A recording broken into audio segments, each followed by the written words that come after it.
معزز سامعین کو نور الہدا کا سلام۔ آج ہم جو ناول شروع کرنے جا رہے ہیں اس کا نام ہے مصحف اور اسے لکھ رہا ہے نمرہ احمد نے۔ ناول شروع کرنے سے پہلے آپ لوگوں سے ریکویسٹ ہے کہ پلیز میرے چینل کو سبسکرائب کر دیں، ویڈیو کو لائک اور شیئر کر دیں، شکریہ۔ سنہری صبح بھیگ رہی تھی جب وہ سست روی سے چلتی ہوئی بس اسٹاپ تک پہنچی۔ کندھے پر بیگ لٹکائے، ہاتھ میں پانی کی چھوٹی بوتل پکڑے، چہرے پر ڈھیروں بیزاری لیے وہ بینچ کے قریب آئی جہاں بیٹھ کر وہ روز 10 منٹ بس کا انتظار کرتی تھی۔ اس نے بیگ ایک طرف رکھا اور بینچ پر بیٹھ گئی، پھر ایک ہاتھ سے جمائی روکتے دوسرے سے بوتل کھول کر لبوں سے لگائی۔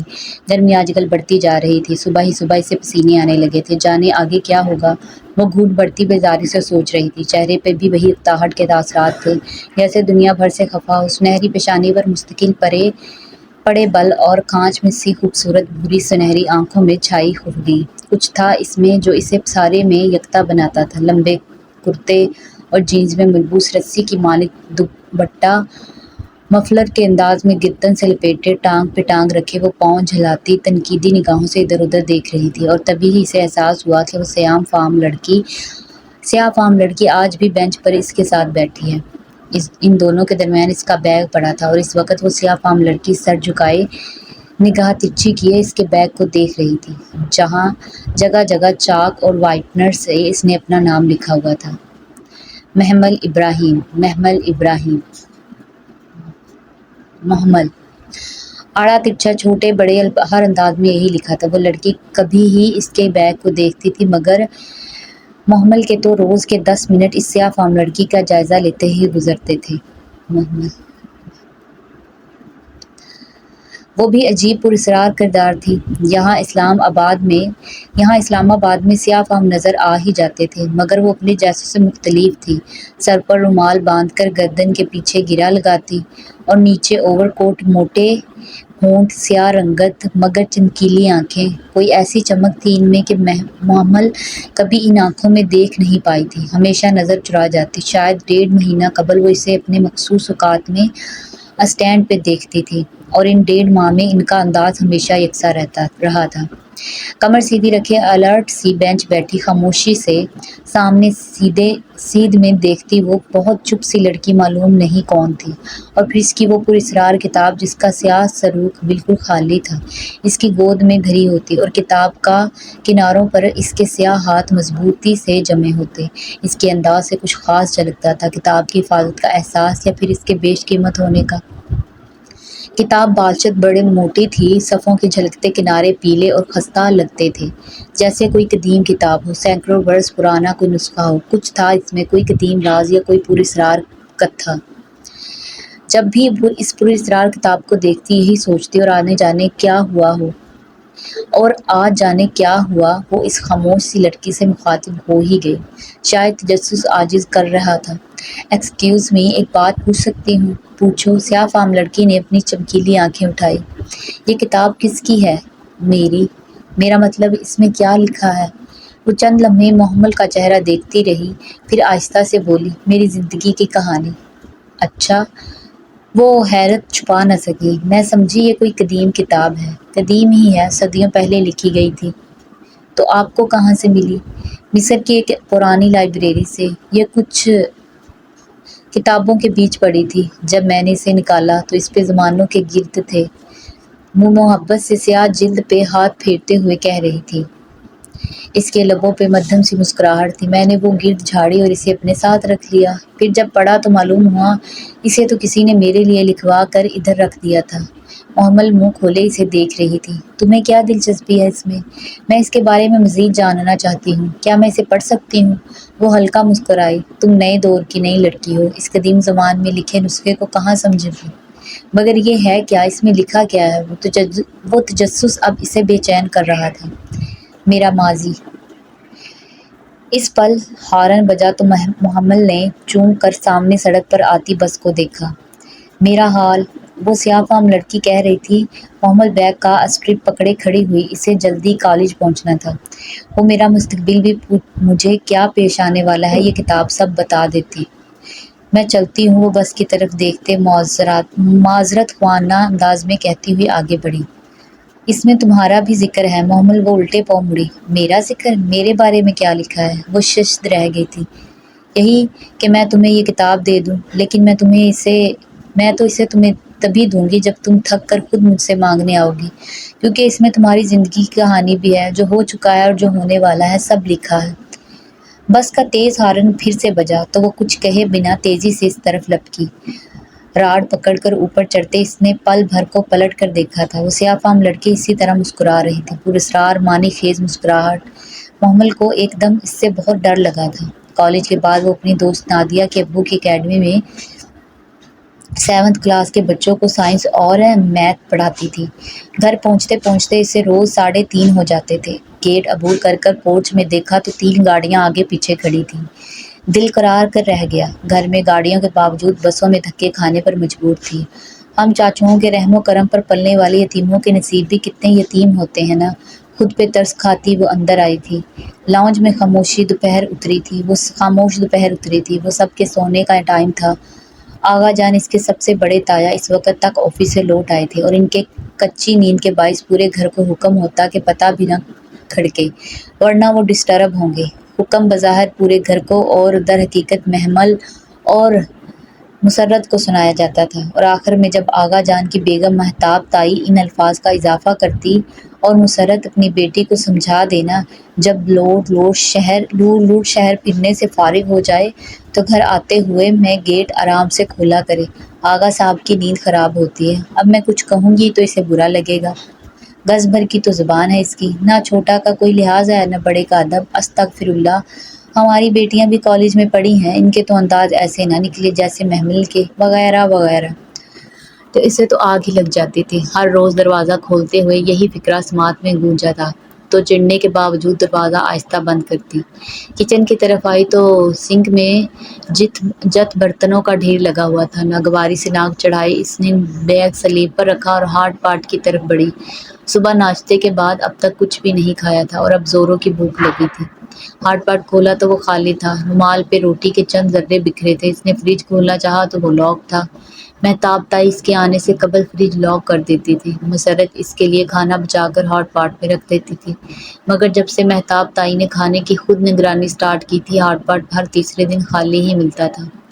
تکلیف سے اس کی آنکھوں میں آنسو آ گئے، لیکن پھر ضبط کر کے باہر نکلی اور آہستہ سے گیٹ عبور کر کے کالونی سے باہر نکڑ والے ہوٹل سے ایک نان اور ایک کباب لے آئی۔ اس کے پاس اتنے ہی پیسے تھے۔ واپسی پر وہ پھر پرانی محمل بن چکی تھی۔ لاؤنج کا دروازہ کھول کے دڑم سے بند کیا، فرش پر پڑی فٹ بال اٹھا کے پوری قوت کے ساتھ دیوار پر ماری اور صوفے پر ٹانگ رکھ کر بیٹھی نان کباب کا لفافہ کھولنے لگی۔ لمحہ بھر بعد ہی آغا جان کے کمرے کا دروازہ کھلا اور تنتناتی ہوئی تائی مہتاب باہر آئی۔ محمل، وہ گرجی۔ تو اس نے آرام سے سر اٹھایا۔ کباب کھائیں گی تائی ماں؟ شٹ اپ، 1000 بار کہا ہے، شٹ اپ! 1000 بار کہا ہے دروازہ آرام سے کھولا کرو، مگر تم؟ آہستہ بولیں تائی جان، اس وقت آغا جان سو رہے ہوتے ہیں، اٹھ جائیں گے۔ وہ نان پر کباب رکھ کر بے نیازی سے پاؤں جلاتی کھا رہی تھی۔ تم احسان فراموش، تمہیں ذرا بھی احساس ہے کہ آغا صاحب دن بھر کے تھکے ہارے؟ مگر فقرہ مکمل ہونے سے قبل ہی وہ اپنا نان کباب اٹھائے اپنے کمرے کی طرف چل چکی تھی۔ تائی مہتاب تلملاتی کلستی رہ گئی۔ اندر مسرت آوازوں پر جاگ چکی تھی۔ کیا ہوا محمل؟ بھابھی بیگم کیوں ناراض ہو رہی تھی؟ دماغ خراب ہے ان کا، پیدائشی مسئلہ ہے، آپ کو نہیں پتہ۔ اس نے بیزاری سے نان کباب کا لفافہ بستر پر رکھ دیا۔ مگر ہوا کیا ہے؟ ان کی نگاہ پھسل کر لفافے پر گئی، پھر باہر سے کھانا لائی ہو فریج میں، اور پھر خود ہی خاموش ہو گئی۔ آپ کے لیے لائی ہوں، آپ نے کچھ کھایا؟ میں کھا چکی، یہ تم کھاؤ، میں جانتی ہوں تم نے کچھ نہیں کھایا۔ وہ تھکاوٹ سے مسکرائی تو محمل نے لمحہ بھر کو ماں کو دیکھا، سادہ گھسے ہوئے کاٹن کے جوڑے میں سفید ہوئے بال اور جھریوں زدہ چہرے والی اس کی تھکی تھکی بے ضرر سی ماں، جو واقعی اس عالی شان کوٹھی کی مالکن ہوتے ہوئے بھی ملازمہ لگتی ہے۔ دل برا مت کیا کرو محمل، اللہ کا نام لے کر کھا لو، مجھے غصہ آتا ہے ان لوگوں پر۔ اماں! باہر تائی مہتاب کے بہلانے کی آواز برابر آ رہی تھی۔ وہ اب شور کر کے جانے کس کس کو بتا رہی تھی۔ ناشکری مت کرو بیٹا، انہوں نے رہنے کے لیے ہمیں چھت دی ہے، سہارا دیا ہے۔ احسان نہیں کیا، میرے باپ کا گھر ہے، اسے ابا نے ہمارے لیے بنوایا تھا۔ یہ بزنس، یہ فیکٹریاں سب ابا نے خود بنایا تھا، سب کچھ ابا نے ہمارے نام کیا تھا۔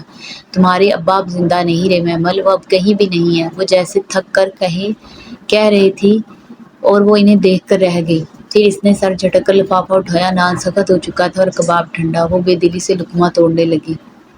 یہ ٹھنڈا بے لذت کھانا کھا کر وہ کچھ دیر ہی سوئی کہ ٹھا کی آواز کے ساتھ کمرے کے دروازے سے فٹ بال ٹکرایا۔ وہ ہڑبڑا کر اٹھ گئی۔ باہر دیوار پر فٹ بال مارنے کی آوازیں برابر آ رہی تھیں۔ کچی نیند ٹوٹی تھی۔ وہ برا سا منہ بناتے، جمائی روکتے، پھٹی سلیپر پہنے اور بال لپیٹتے دروازہ کھولا۔ اس کا اور مسرت کا مشترکہ کمرہ دراصل کچن کے ساتھ ملحقہ اسٹور روم تھا، بہت چھوٹا نہ بہت بڑا۔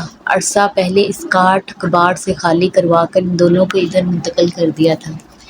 اس کے ساتھ باتھ روم نہیں تھا، اس لیے انہیں لاؤنج سے گزر کر گیسٹ روم کی طرف جانا پڑتا تھا۔ باہر لاؤنج میں نعمہ چاچی کے معاذ اور معیز فٹ بال سے کھیلتے دوڑتے پھر رہے تھے۔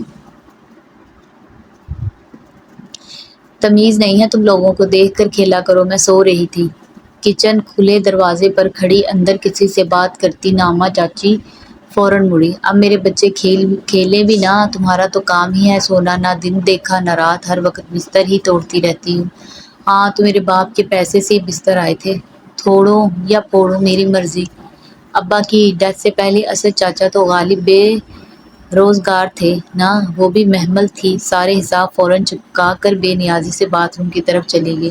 ادھر نعمہ چاچی بڑبڑا کر رہ گئی۔ منہ ہاتھ دھو کر اس نے اپنے سلکی بھورے بال دونوں ہاتھوں میں سمیٹ کر اونچے کیے اور پونی باندھی۔ بہت اونچی سی بھوری پونی ٹیل اس پر بہت اچھی لگتی تھی۔ وہ ذرا بھی سر ہلاتی تو اونچی پونی ساتھ ہی گردن کے اوپر جھولتی۔ اس کی آنکھیں کانچ سی سنہری تھیں اور ہلکا سا کاجل بھی اسے دہکا دیتا تھا۔ وہ بلا شبہ گھر کی سب سے حسین لڑکی تھی، اس لیے تو جلتی ہیں یہ سب۔ اسے ہنسی آ گئی۔ ایک نظر خود پر ڈالی۔ جینز کے اوپر کھلا سا کرتا اور گردن کے گرد لپٹا دوپٹہ، مفلر کی طرح، ایک پلو سامنے لٹکتا اور ایک پیچھے۔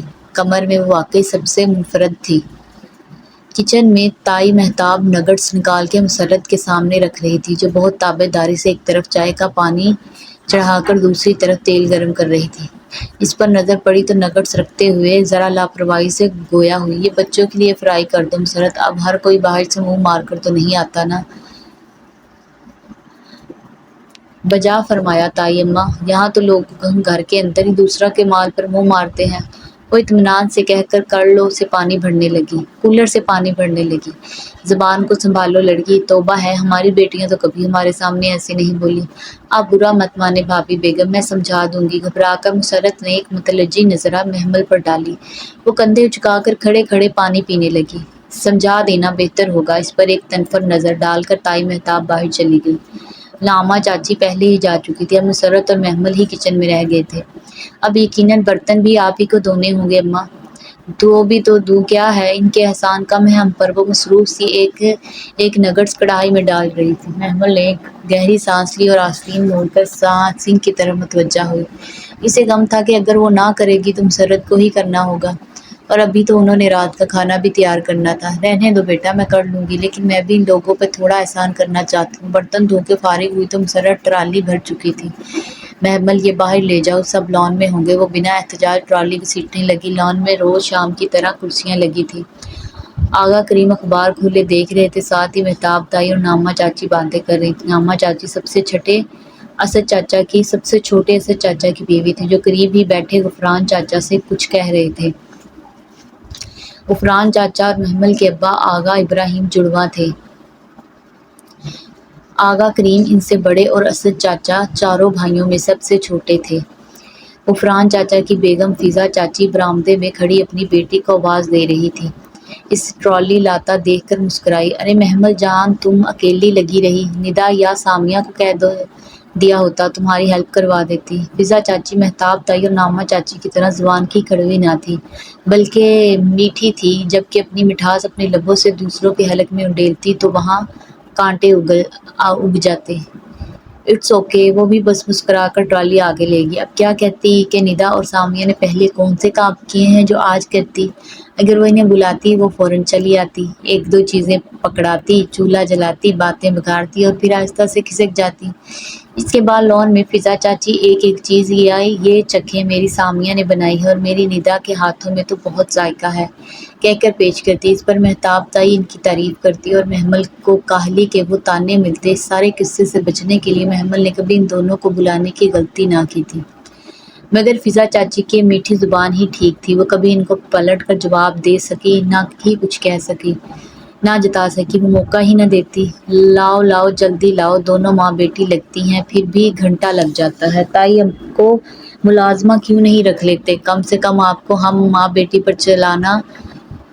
چلانا تو نہیں پڑے گا۔ وہ تیزی سے کہہ کر ٹرالی چھوڑ کر واپس گئی۔ سب باتیں چھوڑ کر اس طرف دیکھنے لگے۔ احسان کرنے کا تو زمانہ ہی نہیں رہا۔ تائی نے ٹرالی اپنی طرف کھینچی۔ آغا کریم نگاہیں چرا کر پھر سے اخبار میں گم ہو چکے تھے۔ وہ کچن کی طرف واپس آئی تو فواد تیزی سے سیڑھیاں پھلانگتا نیچے آ رہا تھا۔ چائے لگ گئی؟ آخری سیڑھی پر اترتے ہی مصروف سے انداز میں کہتے وہ کلائی پر گھڑی باندھ رہا تھا۔ اسنیکس رکھا ہی ہو؟ چائے لاتی ہوں۔ وہ زیادہ غور سے سنے بغیر نکل گیا۔ محمل نے لمحہ بھر کو رک کے اسے جاتا دیکھا۔ وہ عتیہ تائی کا بڑا بیٹا تھا، حنان وسیم اس کے بعد تھے اور سدرا مہرین سب سے چھوٹی تھی۔ فواد آغا جان کے آفس جاتا تھا۔ اونچا لمبا خوش شکل تو تھا ہی، مگر ڈریسنگ دولت کی چمک دمک سے مزید پرکشش اور ہینڈسم لگتا تھا۔ خاندان کا سب سے ہینڈسم اور پاپولر لڑکا، جس پر ہر لڑکی کا دل اور لڑکی کی ماں کی نظر تھی۔ ندا اور سامیہ ہوں یا نانمہ چاچی کی مغرور نخریلی آرزو، سب فواد کے آگے پیچھے پھرتی۔ رضیہ پھپھو تو اپنی اکلوتی فائقہ کے لیے بھی کبھی فواد کو ڈنر پر بلا رہی ہوتی تو کبھی فائقہ انڈوں کا حلوہ بنا کر لا رہی ہوتی۔ فواد میٹھا شوق سے کھاتا تھا، سو یہ لڑکیاں ماؤں کے بنائے کو اپنا کہہ کر بہت شوق سے پیش کرتی تھی، مگر وہ بھی سادہ کا بے نیاز تھا۔ اپنی اہمیت کا احساس تھا کہ بیزاری اور اتراہٹ کم نہ ہوتی تھی، ورنہ حنان تو بامشکل ایف اے کر کے دبئی ایسا گیا کہ نہ تو پھر خط پتر بھیجا نہ پھوٹی کوڑی گھر بھیجی۔ تعلیمی ریکارڈ اس کا اتنا برا تھا کہ تائی کڑتی رہتی تھی، مگر یہ وسیم تھا جس نے تائی اور آغا کریم کا ہر جگہ سر شرم سے جھکایا تھا۔ نالائق نکما، ایف اے میں 2 بار فیل ہو کر پڑھائی چھوڑ کر آوارہ گردی میں مشغول، سگریٹ کاندھی، اور کہنے والے تو دبے لفظوں کو دل دیتے تھے کہ ان گلیوں کا بھی پرانا شناسہ ہے جہاں دن سوتے اور راتیں جاگتی ہیں۔ وہ سر جھٹک کر کچن میں آئی تو مسرت جلدی جلدی کپڑے سے سلیب صاف کر رہی تھی۔ ان کی پیالی میں آدھا کپ چائے پڑی تھی۔ ان سے کچھ کہنا بیکار تھا۔ اس نے ٹرے اٹھا لی۔ لان میں فضا چاچی کے ساتھ والی کرسی پر فواد بیٹھا تھا۔ وہ اسے مسکرا کر بہت توجہ سے کچھ بتا رہی تھی۔ وہ لاپرواہی سے سن رہا تھا۔ محمل اس کے کپ میں چائے انڈیل ہی رہی تھی کہ وہ کہہ اٹھا، میرے کپ میں چینی مت ڈالنا۔ نہیں ڈالی۔ وہ پنجوں کے بل گھاس پر بیٹھی سب کو چائے اٹھا کر دے رہی تھی۔ ارے بیٹا، چینی کیوں نہیں پی رہے؟ فضا چاچی بہت زیادہ فکر مند ہوئی۔ یوں ہی کچھ ویٹ لوز کرنے کی کوشش کر رہا ہوں۔ اتنے تو اسمارٹ ہو اور کیا لوز کرو گے؟ آرزو اسی پل سامنے والی کرسی پر آ بیٹھی تھی۔ اور میری چائے میں آدھا چمچ چینی۔ محمل وہ فواد کے بالکل سامنے ٹانگ پر ٹانگ چڑھا کے بیٹھے تھے، چست سا سفید ٹراؤزر اور اوپر قدرے کھلی گلے والی ریڈ شارٹ شرٹ، کندھوں تک اسٹیپ میں کٹے بال اور گندمی عام سا چہرہ، جس کو بہت محنت سے اس نے قدرے پرکشش بنایا تھا، مگر پتلی کمان سی آئی برو اس کو بہت شاطر دکھاتی تھی۔ فٹ تو رکھنا پڑتا ہے خود کو۔ محمل یہ کباب پکڑانا۔ فواد نے ہاتھ بڑھا کر کہا تو محمل نے فوراً کباب کی پلیٹ اٹھا کر دینی چاہی، اور دیتے دیتے اس کی انگلیاں فواد کے ہاتھ سے مس ہوئی۔ وہ چونکا تو گھبرا کر محمل نے پلیٹ چھوڑ دی۔ وہ گر جاتی اگر وہ تھام نہ لیتا۔ محمل نے فوراً ہاتھ کھینچ لیا۔ وہ پلیٹ پکڑے ٹک ٹک اسے دیکھ رہا تھا، چوں کر سب بھول کر جیسے اسے پہلی دفعہ دیکھا ہو۔ بس لمحہ بھر کا عمل تھا۔ اس نے رخ پھیر لیا تو وہ بھی دوسری جانب متوجہ ہو گیا۔ فضا چاچی اور آرزو کسی اور جانب متوجہ تھی۔ کسی نے بھی وہ لمحہ محسوس نہیں کیا تھا جو آ کر گزر بھی چکا تھا۔ وہ وقفے وقفے اس پر ایک نگاہ ڈالتا تھا جو پنجوں کے بل گھاس پر بیٹھی سب کو چائے سرو کر رہی تھی۔ ذرا سا سر کو جھکاتی تو بھوری پونی ٹیل اور اونچی لگتی، سر اٹھاتی پونی بھی ساتھ ہی جھولتی، اور وہ کانچ سی سنہری آنکھیں ان ساری